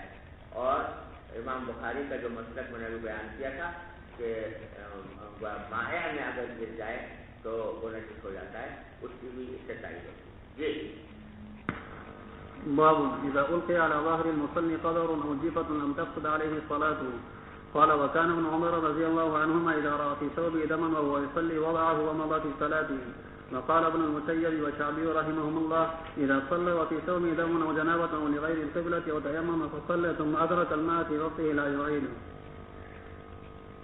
باب اذا ألقي على ظهر المصلي قدر أو جيفة. ذرا ایک بات سمجھ لو یہاں پر پہلے کہ اس ترجمۃ الباب کے ذریعے امام شافعی رحمۃ اللہ علیہ اپنا ایک مسلک بیان کرنا چاہتے ہیں فقہی، جس کا حاصل یہ ہے کہ اگرچہ نماز کے شرائط میں سے ہے کہ مصلی کا بدن بھی اور اس کے کپڑے بھی پاک ہوں. طہارت بدن اور طہارت ثوب یہ نماز کی صحت کی شرائط میں سے ہے، لیکن امام بخاری یہ کہتے ہیں کہ یہ شخص ہے ابتدائی صلاۃ کے لیے، ابتدائی صلاۃ کے لیے شرط ہے کہ جس وقت نماز شروع کر رہا ہے تو اس کا بدن بھی پاک ہو اور اس کے کپڑے بھی پاک ہو، لیکن بقائے صلاۃ کے لیے شرط ہے۔ لہذا اگر کسی شخص نے جب نماز پڑھنی شروع کی تھی اس وقت اس کا بدن بھی پاک تھا، اس کے کپڑے بھی پاک تھے، لیکن اثناء صلاۃ میں اگر اس کے کپڑے پر کوئی نجاست لگ گئی یا جسم پر کوئی نجاست لگ گئی تو اس سے نماز فاسد نہیں ہوگی، سمجھے نا، بلکہ نماز کو جاری رکھے۔ ارے سمجھو، یہ مسئلہ ہے آپ بتائیں۔ حنفیہ اور جمہور اس کے قائل نہیں۔ حنفیہ اور جمہور یہ کہتے ہیں کہ طہارت بدن اور طہارت ثوب جس طرح ابتدائی صلاۃ کے لیے شرط ہے اسی طرح بقائے صلاۃ کے لیے بھی شرط ہے، لہذا اگر اثناء صلاۃ میں کوئی نجاست لگ جائے گی تو اس سے نماز فاسد ہو جائے گی۔ یہ اختلاف ہے۔ امام بخاری رحمۃ اللہ علیہ نے استدلال کیا ہے اپنے مسلک پر اس واقعے سے جو آگے روایت کیا امام بخاری نے، اور مشہور واقعہ ہے کہ نبی کریم صلی اللہ علیہ وسلم سجدے میں تھے حرم کے اندر، تو بعض کفار نے کیا کیا کہ ایک اونٹ کی اوجڑی لا کر آپ کی پشت مبارک پر رکھ دی۔ تو امام بخاری استدلال کر رہے ہیں کہ دیکھو جس وقت آپ نے نماز شروع کی تھی اس وقت تک تو آپ کا جسم اور کپڑے سب پاک تھے، بیچ میں ایک آدمی نے لا کر اوجڑی لگ دی تو وہ اوجڑی ناپاک تھی، تو اس سے آپ کے کپڑے یا جسم ناپاک ہوا ہوگا، اس کے باوجود آپ نے نماز کو جاری رکھا، سمجھے نا۔ تو اس سے وہ استدلال کر رہے ہیں کہ دیکھو بیچ میں اگر نجاست لگ جائے تو نماز فاسد ہو جائے تو نہیں ہوتی۔ ارے سمجھو، امام جمہور جو کہتے ہیں کہ فاسد ہو جاتی ہے باوجود بیچ میں نجاست لگنے کے، وہ اس واقعے کے متعدد جوابات دیتے ہیں۔ مثلا ایک جواب یہ ہے کہ وہ اوجڑی کے بارے میں کوئی تفصیل نہیں ہے کہ آیا وہ خشک تھی یا تر تھی، اگر اوجڑی ہو اور خشک ہو تو وہ نجاست، اگر لا کے رکھ بھی دی جسم پر تو کپڑے پر وہ نجاست نہیں لگی، زیادہ کپڑے نجیس نہیں اگر خشک تھی۔ ارے سمجھو، پھر یہ بات کہ اگر پتھر مان لیں کہ تر تھی اور کپڑے اس سے نجیس ہوئے تھے تو یہ کہیں صراحت نہیں ہے کہ آپ نے اعادہ نہیں فرمایا نماز کا، سمجھے نا۔ اس کا تو پتہ نہیں چلا نا کیا رکھا ہوا ہے، سمجھے نا۔ اب اس کے بعد جب پتہ چلا تو اس کے بعد اعادہ فرمایا، یہ نہیں فرمایا، یہ روایت میں کہیں مذکور نہیں، تو عین ممکن ہے کہ بعد میں پھر آپ نے اعادہ فرمایا، بلکہ روایت سے یہ احتمال بھی موجود ہے کہ جب آپ نے کو پتہ چل کیا کہ یہ اوجڑی رکھی تھی تو آپ نے فوراً نماز توڑ دی، کیونکہ حدیث میں آپ پڑھیں گے کہ جب آپ کو پتہ لگا تو آپ نے بد دعا دی، اللہم علیک بقریش، کہ اللہ اس قریشوں کو اپنی گرفت میں لے لیجیے۔ ظاہر ہے کہ یہ بد دعا نماز کے دوران تو نہیں کر سکتے، لہذا نماز ختم کر کے بظاہر کی ہوگی، تو ہو سکتا ہے نماز توڑ دی اور پھر بعد میں اعادہ کیا ہو۔ تو اتنے احتمالات اس واقعے میں موجود ہیں، اس کی وجہ سے یہ کہنا کہ اثناء صلاۃ میں نجاست کے لگ جانے سے کپڑا نجیس نہیں ہوتا یا نماز فاسد نہیں ہوتی، تو یہ بات صحیح ہے، سمجھ گئے بھائیو۔ تو کہتے ہیں بابن اذا القی علی ظہر المصلی، اگر نماز پڑھنے والے کی پشت پر ڈال دی گئی ہو کوئی گندگ، قذف او جیفہ یا کوئی مردہ، تو لم تفسد علیہ صلاۃ، اس کی نماز فاسد نہیں ہوتی۔ قال وكان ابن عمر اذا راى في ثوبه دما وهو يصلي وضعه وضع في الصلاه۔ اب ایک استدلال یہ بھی کیا کہ عبداللہ بن عمر کا یہ معمول نقل کیا کہ جب وہ اپنے کپڑے میں کوئی خون دیکھتے جبکہ وہ نماز پڑھ رہے ہوتے تو اس کپڑے کو ہٹا دیتے تھے اور نماز کو جاری رکھتے ہیں۔ استدلال یہ ہے کہ اگرچہ وہ کپڑا جس کے اندر خون دیکھا وہ ہٹا تو دیا انہوں نے، لیکن کچھ وقت ایسا گزرا جس میں سے خون تھا، تو اس کے باوجود نماز انہیں توڑی نہیں۔ تو جواب اس کا یہ ہے کہ اس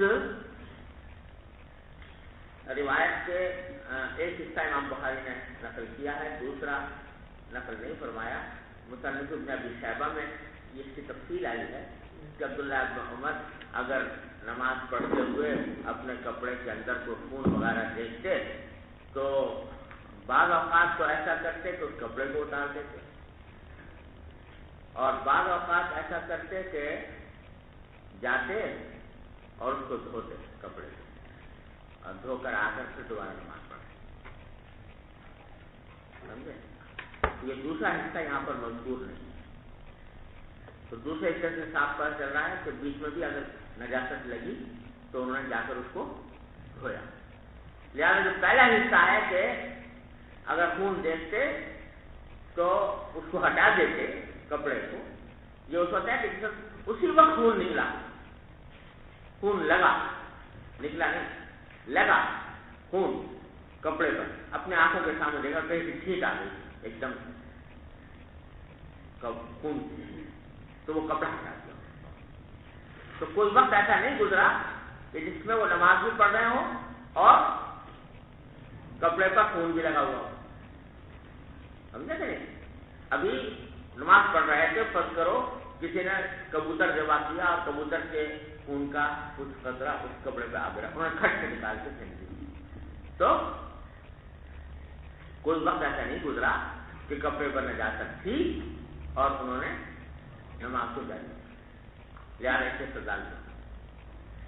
وقالت ابن المسیب والشعبی، سعید ابن مسیب اور امام شعبی نے چند مسائل بیان کیے ہیں۔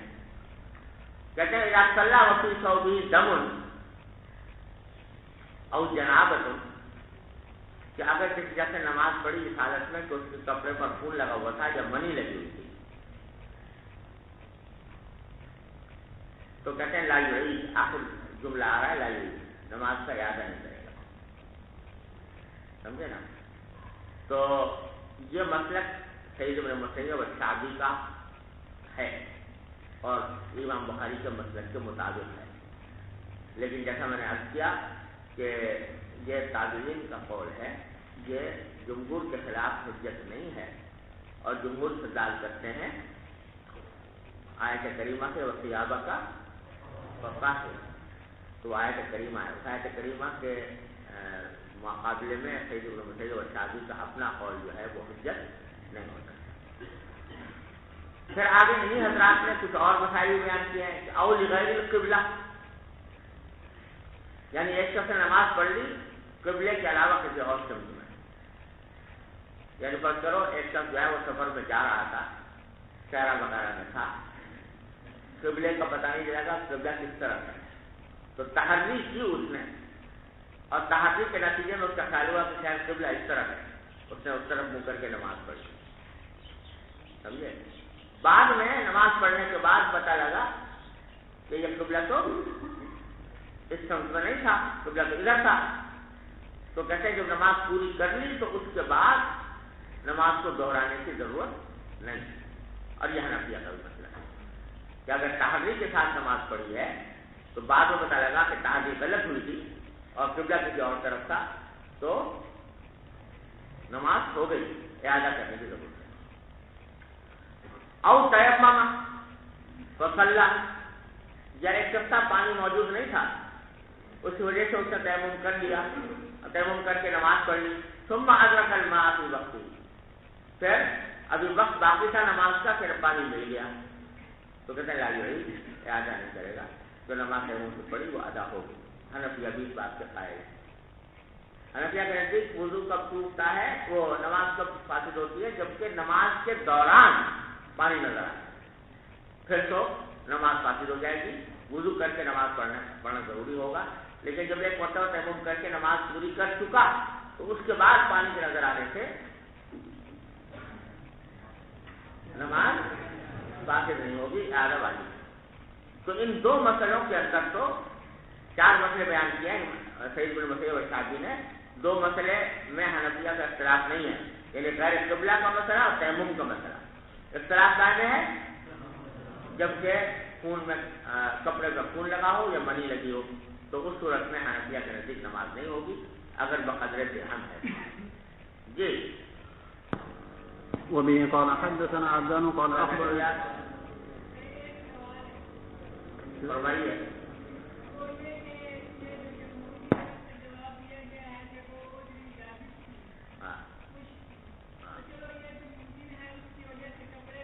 نہ ہوئے ہوں لیکن اس کے اندر تو نجاست موجود تھی، تو نجاست کا حمل اندر سے نہیں ہوتا یار. چلو ہاں. وبه قال حدثنا عبدان قال أخبرني أبي عن شعبة عن أبي إسحاق عن عمرو بن ميمون أن عبد الله رضي الله تعالى عنه قال بين رسول الله صلى الله عليه وسلم ساجد قال وحدثني أحمد بن عثمان قال حدثنا شريح بن مسلمة قال حدثنا إبراهيم بن يوسف عن أبيه عن أبي إسحاق قال حدثني عمرو بن ميمون عن عبد الله بن مسعود رضي الله تعالى عنهم حدثه أن النبي صلى الله عليه وسلم كان يصلي عند البيت وأبو جهل وأصحاب له جلوس إذ قال بعضهم لبعض أيكم يجيء بصلاة جزور بني فلان فيضعه على ظهر محمد إذا سجد فانبعث أشقى القوم فجاء به فنظر حتى إذا سجد النبي صلى الله عليه وسلم وضعه على ظهري بين كتفيه وأنا أنظر لا أغني شيئا لو كان لمنعته. قال فجعلوا يضحكون ويحيل بعضهم على بعض ورسول الله صلى الله عليه وسلم ساجد لا يرفع راسه حتى جاءته فاطمة رضي الله تعالى عنها فطرحته عن ظهري فرفع راسه ثم قال اللهم عليك بقريش 3 مرات فشق ذلك عليه إذ دعا عليهم. قال وكانوا يرون أن الدعوة في ذلك البلد مستجابة ثم سمى اللهم عليك بأبي جهل وعليك بعتبة بن ربيعة وشيبة بن ربيعة والوليد بن عتبة وأمية بن خلف وعقبة بن أبي معيط وعد 7 فلم يحفظهم فوالذي نفسي بيده لقد رأيت الذين عد رسول الله صلى الله عليه وسلم صرع في قليل بدر. حضرت عبداللہ بن مسعود رضی اللہ عنہ فرماتے ہیں کہ بینا رسول اللہ صلی اللہ علیہ وسلم ساجد.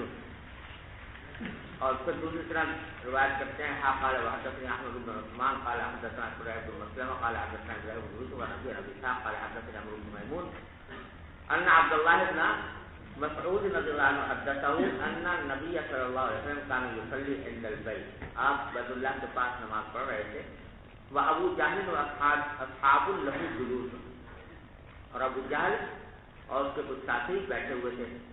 اذ قال بعضهم لبعض اتنے میں ان میں سے ایک نے دوسرے سے کہا کہ ایکم یجیء بصلاۃ جزوری بنی فلان، تم میں سے کون ہے جو لے آئے اوجڑی بنو فلان کے اونٹ کی. بنو فلان کسی قبیلے کا نام تھا، خاندان کا، تو وہاں پر ان کو پتا تھا کہ وہاں پر اونٹ ذبح ہوا ہے، تو وہاں پر اونٹ کی جو اوجڑی ہے وہ اٹھا کر لے آئے. کون ہے جو اٹھا کر لے آئے؟ فَيَضَعُهُ عَلَى ظَهْرِ محمد صلی اللہ علیہ وسلم، اور لا کر رکھتے حضور اقدس صلی اللہ علیہ وسلم کی پشت مبارک پر. اذا سجد جب وہ سجدے میں جائے. فانبعث اشقى القوم، تو اٹھ کھڑا ہوا. انبعث کا معنی اٹھ کھڑا ہوا. کون؟ قوم میں جو سب زیادہ شقی شخص تھا، جس کے بارے میں دوسری روایت میں معلوم ہوتا ہے کہ عقبہ بن ابی معیط تھا. فجاء به، وہ لے آیا. فنظر، اور انتظار کیا. حتی اذا سجد النبی صلی اللہ علیہ وسلم، جب آپ سجدے میں گئے تو وقعه على ظهره بين كتفيه، تو لا کر رکھی آپ کی پشت پر آپ کے کندھوں کے درمیان. وانا انظر لا اغنی شیئا، عبداللہ بن مسعود کہتے ہیں میں دیکھ رہا تھا یہ سارا دردناک منظر، لیکن لا اغنی شیئا، میں کوئی مدد نہیں کر سکتا تھا، کوئی فائدہ نہیں پہنچا سکتا حضور اکرم صلی اللہ علیہ وسلم کو، کوئی مدد نہیں کر سکتا. کیوں؟ لو کانت لی منعت، کاش کہ میرے پاس قوت ہوتی. عبداللہ بن مسعود جو تھے قریش کے نہیں تھے بلکہ دوسرے قبیلے کے تھے، سمجھے نا، حذیل کے. تو اس واسطے یہ سمجھتے تھے کہ یہ قریشی لوگ ہیں، میں ان کو روک نہیں سکتا، میرے پاس یہ قوت نہیں ہے کہ میں ان کو روک سکوں اس حرکت سے. قال فجعلوا يضحكون، وہ بدبخت یہ منظر دیکھ کر ہنسنے لگے. ويحيل بعضهم على بعض، اور وہ ایک دوسرے پر جو ہے جھولنے لگے. اس کے دو معنی ہو سکتے ہیں جیسے جو بابو ملا باب کے. ایک معنی یہ کہ ہنستے ہنستے کبھی دائیں ہو رہا ہے کبھی بائیں ہو رہا ہے, کبھی ایک دوسرے پر جھک رہا ہے دوسرے اس کے اوپر جھک رہا ہے. جیسے مذاق اڑانے کے اندر لوگ جو ہیں بڑے قہقہ مار رہے ہوں اور سٹا اڑا رہے ہوں تو اس میں ایک دوسرے کے اوپر اس طرح جھکتے ہیں. یہ معنی بھی ہو سکتے ہیں. اور دوسرے معنی یہ ہو سکتے ہیں کہ وہ کہتے تو نے کیا یہ کام, وہ کہتا تو نے کیا یہ کام, ہنسی مذاق میں اور سٹا اڑانے میں کہ تو نے کیا تو نے, اسے کہا تو نے یہ حرکت کی ہے. ایک دوسرے کے اوپر حوالہ کر رہے تھے, یعنی اس کی ذمہ داری ایک دوسرے پر ڈال رہے تھے کہ تم نے کیا تم نے کیا. ارے سمجھے نا. وہ رسول اللہ صلی اللہ علیہ وسلم مساجد اللہ ارفع, آپ سجدے میں سے سر نہیں اٹھا پا رہے تھے. حتیٰ جاءت فاطمہ, یہاں تک کہ فاطمہ رضی اللہ عنہا حاضر ہوئی فطرحت عن ظهره, اور انہوں نے آ کر حضور اقدس صلی اللہ علیہ وسلم کی پشت سے وہ اوجڑی ہٹائی. فرفع رأسه, تو آپ نے دست مبارک آپ نے سر مبارک اٹھایا. ثم قال فرمایا اللهم عليك بقريش ثلاث مرات, 3 مرتبہ آپ نے بد دعا دی کہ اللہ آپ گرفت میں لے لیجیے قریش کو. 3 مرتبہ بد دعا دی. اب دیکھو یہاں پر ظاہر یہ ہے کہ سر اٹھاتے ہی آپ نے یہ بد دعا دی, جس سے معنی یہ کہ نماز توڑ دی. سمجھے نا, نماز جاری رکھی نہیں رکھی. سراثم فشق ذلك علیہ, تو اب حضور صلی اللہ علیہ وسلم کی بد دعا جو ہے ان کے اوپر صاف گزری, جبکہ آپ نے بد دعا دی ہوئے علیہ. قال وقانوا يرون ان الدعوة في ذلك البلد مستجابة, اور یہ ان کا خیال تھا کہ اس شہر میں جو دعا کی جاتی ہے وہ قبول ہوتی ہے. ثم پھر اللہ تعالیٰ نے حضور اکرم صلی اللہ علیہ وسلم نام لے کر بد دعا کی. اللهم عليك بأبي جهل وعليك بعقبة بن ربيعة وشيبة بن ربيعة والوليد بن عقبة وأمية بن خلف وعقبة بن أبي معيط, ان سب کے نام لیے لے کر آپ نے سب کے لیے بد دعا دی کہ اللہ ان سب کو اپنے گروپ میں لے لیجیے. وعد السابع, اور ایک 7ویں آدمی کا نام دے دیا تھا. فلم يحفظ, لیکن راوی کو یاد نہیں رہا. سمجھے نا, بعض روایت میں ہوتا ہے تو ہمارا جو ولی تھا واللہ عنہ. فوالذی نفسی بیدہ لقد رأیت الذین عد رسول اللہ صلی اللہ علیہ وسلم. اب حضرت عبداللہ بن مسعود کہتے ہیں قسم اس ذات کی جس کے ہاتھ میں میری جان ہے کہ میں نے دیکھ لیا ان لوگوں کو جن کو شمار کیا تھا رسول اللہ صلی اللہ علیہ وسلم, جن کے نام دیے تھے ان سب کو میں نے دیکھا سرعا پچھڑے ہوئے, مقتول پایا, دیکھا میں نے اپنی آنکھوں سے اس اندھے کنویں میں جو بدر کے اندر واقع تھا. بدر میں آپ نے کفار کو ایک اندھے کنویں کے اندر دفن کیا تھا, تو وہاں پر میں نے سب کو پچھڑے ہوئے پایا کہ سب کے سب قتل ہو چکے. جی باب المزاح والمخاط ونحوه بالصوم. وقال عروة عن النسور ومروان خرج رسول الله صلى الله عليه وسلم زمن الحديبية فذكر الحديث وما تنخم النبي صلى الله عليه وسلم نخامة إلا وقعت في كف رجل منهم فدلك بها وجهه وجله. اس میں بتانا مقصود ہے کہ تھوک اور ناک کے لیے جو ہے نجس نہیں ہوتی. جی. وبه قال حدثنا محمد بن يوسف قال حدثنا سفيان عن حميد عن انس رضي الله تعالى عنه وعنهم قال بزق النبي صلى الله عليه وسلم في ثوبه. قال ابو عبد الله طوله ابن ابي مريم قال اخبرنا يحيى بن ايوب قال حدثني حميد قال سمعت انس عن النبي صلى الله عليه وسلم. باب لا يجوز الوضوء بالنبيذ ولا بالمسكر وكرهه الحسن وابو العالية. وقال عطاء التيمم احب الي من الوضوء بالنبيذ واللبن. یہ بتا رہے ہیں کہ نبیذ سے یا کسی بھی نشاور چیز سے وضو کرنا جائز نہیں ہے. نشاور چیز کے بارے میں تو کوئی اختلاف ہے ہی نہیں کہ اس سے حرام ہے وہ وضو کرنا, لیکن نبیذ جو مسکر نہ ہو اس کے بارے میں شروع میں امام ابو حنیفہ کا مسئلہ یہ تھا کہ اس سے وضو جائز ہے, لیکن بعد میں انہوں نے رجوع فرما لیا تھا. اب ان کا قول جمہور کے مطابق ہے کہ نبیذ سے وضو جائز ہے. جی. وبه قال حدثنا علي بن عبد الله قال حدثنا سفيان قال عن الزهري عن ابي سلمة عن عائشة رضي الله تعالى عنها وعنهم عن النبي صلى الله عليه وسلم قال كل شراب اسكر فهو حرام. باب غسل المرأة اباها الدم, یا تو بابو پڑھو یا بابو پڑھو تو غسلو پڑھو. باب غسل المرأة اباها الدم عن وجهه. وقال ابو العالية امسحوا على رجلي فانها مريضة. یہ فرماتے ہیں کہ عورت جو ہے اپنے باپ کا چہرے سے خون جو ہے وہ دھو سکتی ہے. حضرت فاطمہ نے دھویا تھا حضور صلی اللہ علیہ وسلم کا. اور ابو العالیہ کہتے ہیں کہ ان کو ورانی بھی کرنا مریضہ. حضرت ابو العالیہ نے لوگوں سے کہا کہ کہ بھائی میرے پاؤں کے اوپر مسح کر دو کیونکہ یہ مریض ہے. یہ اصل میں ہوا یہ تھا کہ ابو العالیہ جو ہے وہ بیمار تھے, تو وہ جو لوگوں نے ان کو وضو کرایا خود وضو کرنے پر قادر نہیں تھے, تو انہوں نے فرمایا کہ میرے پاؤں پر مسح کر دو, کیونکہ پاؤں کے اندر شدید تکلیف تھی اور زخم تھے, تو اس کی وجہ سے وہ دھونے پر قادر نہیں تھے. تو دوسروں سے کہا کہ تم مسح کر دو اس کے اوپر. تو جب آدمی کا پاؤں بیمار ہو اور اس کے اوپر پانی نہ استعمال کیا جا سکتا ہو تو مسح کرنا بھی جائز ہے. جی. وبه قال حدثنا محمد قال حدثنا سفيان بن عيينة عن أبي حازم سمع سهل بن سعد الساعدي وسأله الناس وما بيني وبينه أحد بأي شيء يجرح النبي صلى الله عليه وسلم, فقال ما بقي أحد أعلم به مني. كان علي يجيء بترسه فيه ماء ففاطمة تغسل عن وجهه دما فأخذ حسير فأحرق فخشي به جرحه. باب السواك. وقال ابن عباس رضي الله عنهما بت عند النبي صلى الله عليه وسلم فاستنى.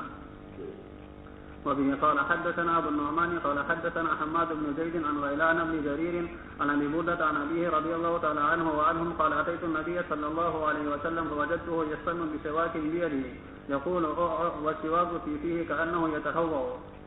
ابو بردہ اپنے والد سے موسیٰ سے روایت کرتے ہیں کہ میں نبی کریم صلی اللہ علیہ وسلم کی خدمت میں حاضر ہوا تو میں نے آپ کو پایا کہ آپ دانت مانج رہے تھے ایک سواک سے جو آپ کے ہاتھ میں تھی, اور فرما رہے تھے, یعنی اندر جب سواک کو زبان پر لگا جاتا ہے تو آواز آتی ہے, اس کا کیا ہوتا ہے, وہ سواک کو پیتی اور مسواک آپ کے دہانے مبارک میں تھی, کأنہ یتہوع, ایسی آواز نکل رہی تھی جیسے کہ آپ کہتے ہیں. جی. وبه قال حدثنا عثمان بن ابي شيبة قال حدثنا جرير عن منصور عن ابي وائل عن حذيفة رضي الله تعالى عنه وعنهم قال كان النبي صلى الله عليه وسلم اذا قام من الليل يشوط فاه بالسواك. باب دفع السواك الى الاكبر. وقال عفان حدثنا صخر بن الجويرية عن نافع عن ابن عمر رضي الله عنهم أن النبي صلى الله عليه وسلم قال أراني أتسوق بسواك فجاءني رجلان أحدهما أكبر من الآخر فنولت السواك الأصغر منهما فقيل لي كبر فدفعت إلى الأكبر منهما. قال أبو عبد الله اختصره نعيم عن ابن المبارك عن أسامة عن نافع عن ابن عمر رضي الله عنه. حضرت عمر کہتے ہیں کہ میں نے نبی کریم صلی اللہ علیہ وسلم فرمایا کہ ارانی, میں اپنے آپ کو دیکھ رہا ہوں, مراد خواب میں دیکھا اپنے آپ کو کہ میں مسواک کر رہا ہوں کسی مسواک سے. فجاءنی رجلان, دو آدمی آئے, احدہما اکبر من الآخر, جن میں سے ایک دوسرے سے بڑا تھا. فناولت السواک الاصغر منه, تو میں نے سواک جو ہے اپنی وہ جو چھوٹا آدمی تھا اس کو دے دی. فقیل لی کبر, تو مجھ سے فرمایا گیا کہ بڑے کو. فدفعت الى الاکبر منهما, تو میں نے بڑے والے کو دے دی. جو خواب آپ نے بیان کروایا. چلیے. باب فضل من بات على الوضوء. وبه قال حدثنا محمد بن مقاتل قال اخبرنا عبد الله قال اخبرنا سفيان عن منصور عن سعد بن عبيدة عن البراء بن عازب رضي الله عنه وعنهم قال النبي صلى الله عليه وسلم اذا اتيت موضعك فتوضا وضوءك للصلاة ثم اصطلي على شقك الايمن ثم قل اللهم اسلمت وجهي اليك وفوضت امري اليك والجأت ظهري اليك رغبة ورهبة اليك لا ملجأ ولا منجأ منك الا اليك. اللهم آمنت بكتابك الذي أنزلت وبنبيك الذي أرسلت فإن مت من ليلتك فأنت على الفطرة واجعلهن آخر ما تتكلم به. قال فرددت على النبي صلى الله عليه وسلم فلما بلغت اللهم آمنت بكتابك الذي أنزلت قلت ورسولك قال لا ونبيك الذي أرسلت. یہ بتلا ہے کہ اس بات کی فضیلت ہے کہ آدمی وضو کی حالت میں سوئے, یعنی جب سوئے تو سونے سے پہلے وضو کرے اور وضو کی حالت میں سوئے. یہ فضیلت ہے اس میں اور ثواب. تو اس میں حضرت براء بن عازب رضی اللہ عنہ کی حدیث نقل کی ہے. وہ فرماتے ہیں کہ نبی کریم صلی اللہ علیہ وسلم نے فرمایا کہ اذا اتیت موضعک, جب تم اپنے خوابگاہ پر جاؤ، لیٹنے کی جگہ پہ بستر پر جاؤ، فتوضأ وضوءک للصلاۃ، تو پہلے وضو کر لو، ایسا وضو جیسے کہ تم نماز کے لیے کرتے ہو. ثم اضطجع علی شقک الایمن، پھر اپنی دائیں کروٹ پر لیٹو. یعنی سنت یہ ہے کہ آدمی جب لیٹے تو پہلے دائیں کروٹ پر لیٹے. پھر یہ الفاظ کہو، یہ دعا کہو کہ اللہم اسلمت وجہی الیک، اے اللہ میں نے اپنے چہرے کو تابع بنا لیا آپ سے. اسلم یسلم کے معنی کیا کرنا، منقاد ہو جانا، تابع بنا لینا. اور لفظ تو وجہ ہے لیکن وجہ کنایا ہوتا ہے پوری ذات ہے، یعنی اپنے وجود کو میں نے آپ کا تابع فرمان بنا لیا. وفوضت امری الیک، اپنے تمام معاملات میں نے آپ کو سونپ دیے، آپ کے سپرد کر دیے. وَأَلْجَأْتُ ظَهْرِي إِلَيْكَ، اور میں نے اپنی پشت کو سہارا دے دیا آپ کی طرف. یعنی میں نے آپ پر بھروسہ کر دیا اور میں ہر معاملے میں آپ کے فیصلے پر راضی ہو گیا کہ جو خدا فیصلہ کریں گے وہ صحیح ہوگا. رغبتاً ورہبتاً الیک، یہاں بھی تضمین ہے، اصل ہونا چاہیے تھا رغبتاً الیک ورہبتاً منک، آپ کی طرف رغبت کرتے ہوئے اور آپ سے ڈرتے ہوئے. یعنی ایک طرف مجھے رغبت ہے آپ کی کہ آپ سے ملاقات ہو اور آپ کی رضا حاصل ہو، اور دوسری طرف ڈر بھی ہے کہ کہیں ایسا نہ ہو کہ مجھے اپنے گناہوں میں پکڑ لیا جائے. تو ایک مومن کا کام یہی ہے کہ وہ اللہ تعالیٰ کی رحمت سے امید بھی رکھے اور اللہ تعالیٰ کے عذاب کا ڈر بھی اس کے دل میں ہو. لا ملجا ولا منجا منک الا الیک، کوئی پناہ گاہ نہیں ہے اور کوئی نجات پانے کی جگہ نہیں ہے آپ سے مگر آپ ہی کی طرف. عجیب جملہ ہے. یعنی اگر آپ